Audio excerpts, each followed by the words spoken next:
Act 3, Scene 2. We're at Capulet's orchard. Juliet is by herself, so she has a soliloquy.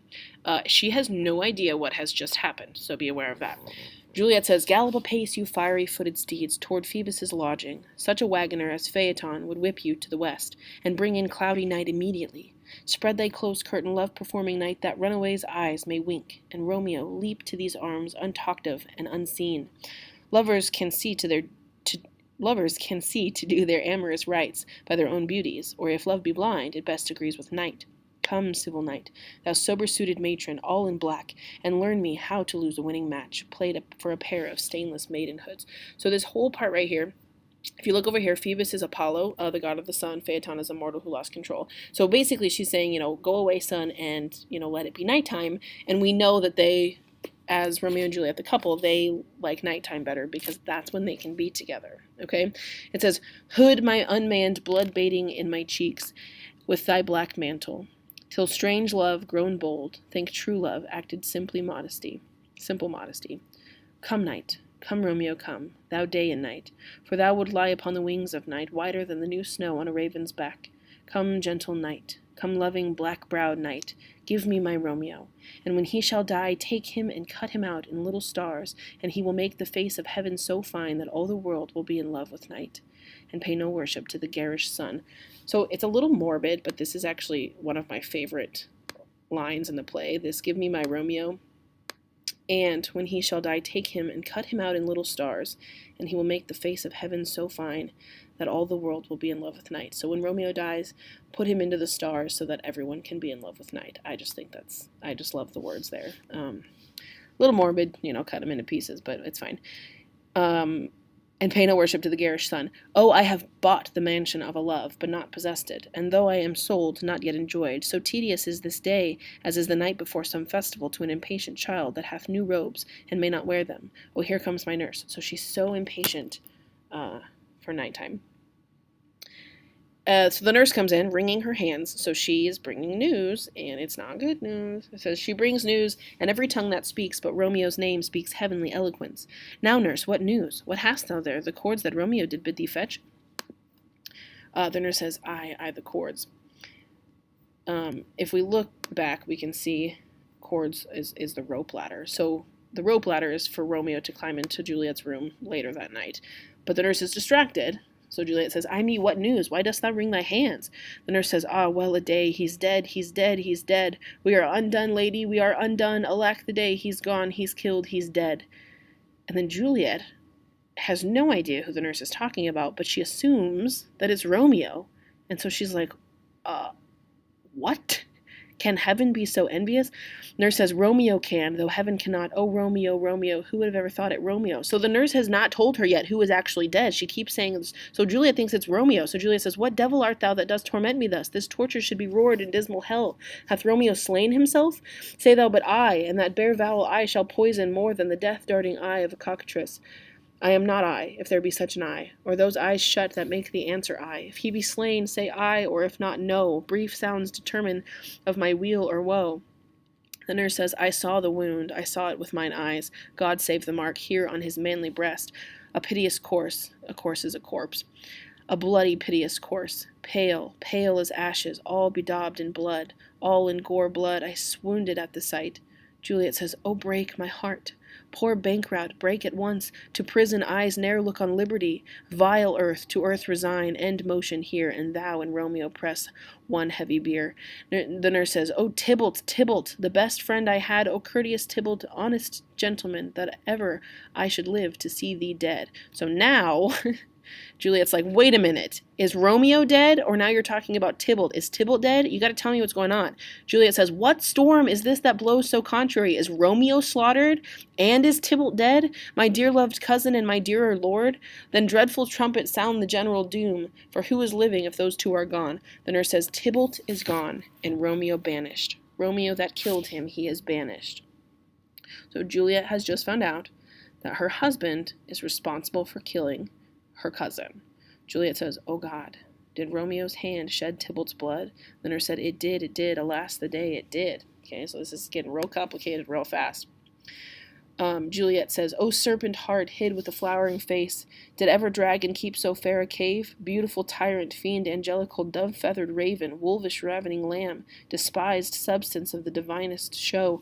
So now she's using oxymorons. And if you remember way back towards the beginning, Romeo was using oxymorons when he was upset, and now Juliet is doing the same thing. Dove, feathered raven, wolvish, ravening lamb. Despised substance of divinest show, just opposite to what thou just seemst.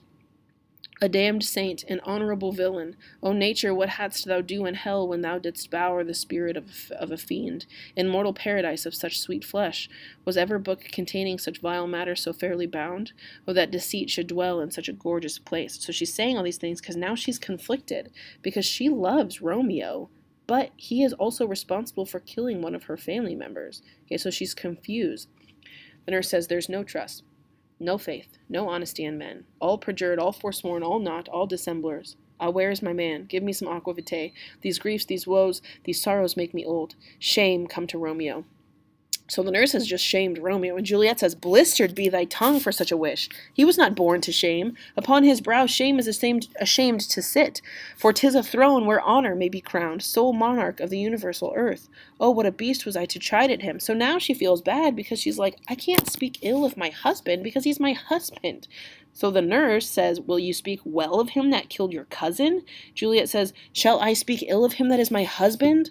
Ah, poor my lord, what tongue shall smooth thy name when I, thy 3 hours' wife, have mangled it? But wherefore, villain, didst thou kill my cousin? Why did you kill my cousin? That villain cousin who would have killed my husband? Back, foolish tears, back to your native spring. Your tributary drops belong to woe, which you, mistaking, offer up to joy. My husband lives, that Tybalt would have slain." So she's saying here, if Romeo killed Tybalt, it must have been because Tybalt was going to kill Romeo. So one of them was going to die. Anyway, "My husband lives, that Tybalt would have slain, and Tybalt's dead, that would have slain my husband. All this comfort, wherefore weep I then? Some word there was, worser than Tybalt's death, that murdered me. Oh, I would forget it fain, but oh, it presses to my memory like damned guilty deeds to sinners' minds. Tybalt is dead, and Romeo banished." So this part hurts her, right here, worser than Tybalt's death, that Romeo has been banished. That one word banished, hath slain 10,000 Tybalts. Tybalt's death was woe enough, if it had ended there.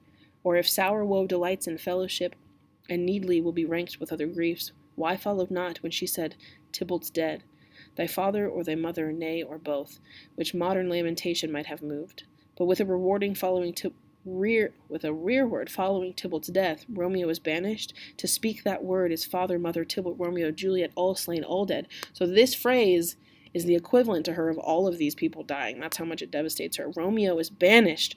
There is no end, no limit, measure, bound in that word's death. No words can that woe sound. Where is my father and my mother, nurse? The nurse says, "Weeping and wailing over Tybalt's corse. Will you go to them? I will bring you thither." Juliet says, "Wash they his wounds with tears? Mine shall be spent when theirs are dry for Romeo's banishment. Take up those cords, poor ropes, you are beguiled, both you and I, for Romeo is exiled. He made you for a highway to my bed, but I, a maid, die maiden widowed. Come, cords, come, nurse, out to my wedding bed, and death, not Romeo, take my maiden head." So, they were supposed to have their wedding night tonight, and now she realizes that that's not going to happen because he's banished, so now she will die a maid. And so her wedding bed is essentially the same thing as her deathbed. So the nurse says, "Hie you to your chamber. I'll find Romeo to comfort you. I wot well where he is. Hark ye, your Romeo will be here at night. I'll to him. He's hid at Lawrence's cell." So the nurse says, "I will go get Romeo, and I will bring him to you so that you can say goodbye to one another, because he's hiding in Friar Lawrence's cell." Juliet says, "Oh, find him, give this ring to my true knight, and bid him come to take his last farewell." And that's the end of scene 2. So the most important parts of scene 2,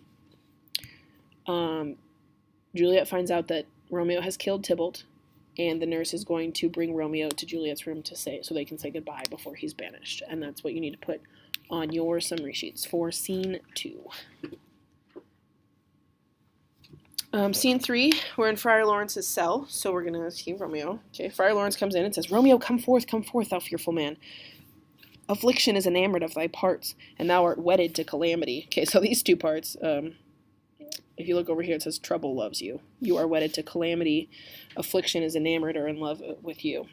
So then Romeo comes in and says, Father, what news? What is the prince's doom? What sorrow craves acquaintance at my hand that I yet know not? So at this point, Romeo doesn't know that he's been banished. Friar Lawrence says, Too familiar is my dear son with such sour company. I bring thee tidings of the prince's doom. Romeo, what less than doomsday is the prince's doom? Friar Lawrence says, A gentler judgment vanished from his lips. No body's death, but body's banishment. Romeo says, Ha! Banishment? Be merciful, say death, for exile hath more terror in his look, much more than death. Do not say banishment. So he's like, banishment? I would rather be put to death. Friar Lawrence says, Hence from Verona art thou banished. Be patient, for the world is wad and bright. He's like, this is the best thing that could have happened. Like, you get to live. He's going to be real dramatic here, okay? Romeo says, There is no world without Verona's walls, but purgatory, torture, hell itself. Hence banished is banished from the world, and world's exile is death. Then banishment is death mistermed. Calling death banishment, thou cuttest my head off with a golden axe, and smilest upon the stroke that murders me. Friar Lawrence says, O deadly sin, O rude unthankfulness! Thy fault our laws calls death, but the kind prince, taking thy part, hath rushed aside the law, and turned that black word death to banishment. This is dear mercy, and thou seest not. He's like, you're being absolutely ridiculous. Like, you don't realize the mercy that has been taken on you. You should feel lucky. Romeo says, "'Tis torture and not mercy. Heaven is here where Juliet lives, and every cat and dog and little mouse, every unworthy thing live here in heaven and may look on her, but Romeo may not. More validity, more honorable state, more courtship lives in carrion flies than Romeo. They may seize on the white wonder of dear Juliet's hand and steal immortal blessing from her lips, who even in pure and vestal modesty still blush as thinking their own kisses sin." So he's like, everywhere else is hell because Juliet is only here. Only here is heaven, and all of these cats and dogs and lesser animals and bugs get to see her, and I don't. But Romeo may not. He is banished.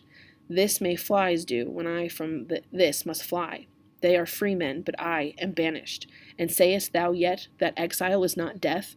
Hast thou no poison mixed, no sharp-ground knife, no sudden means of death, though ne'er so mean, but banished to kill me, banished? O friar, the damned use that word in hell, howling attends it.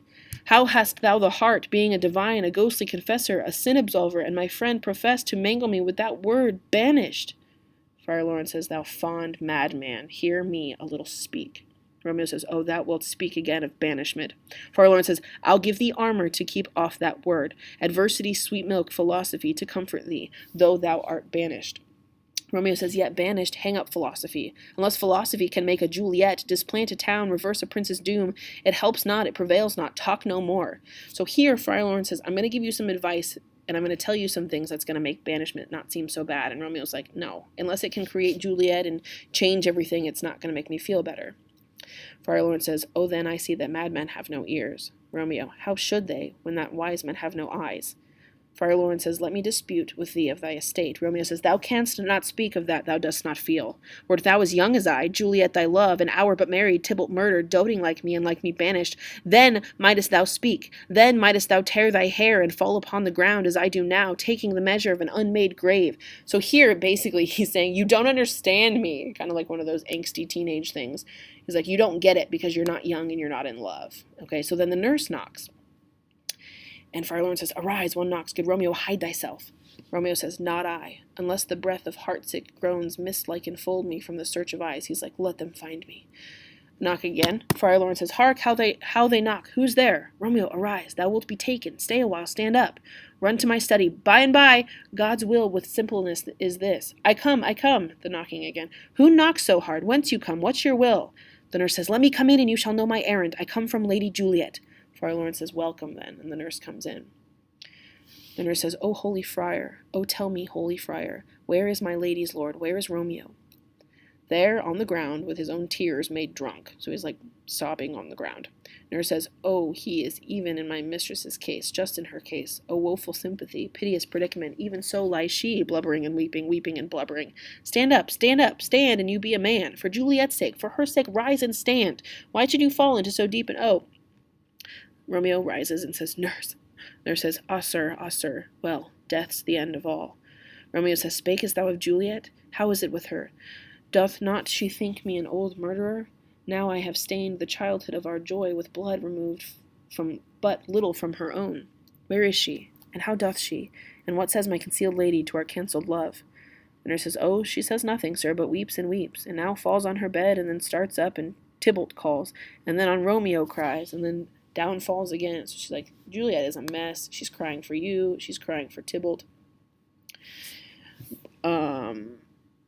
Romeo says, as if that name shot from the deadly level of a gun did murder her, as that name's cursed hand murdered her kinsman. Oh, tell me, friar, tell me, in what vile part of this anatomy doth my name lodge? Tell me that I may sack the hateful mansion.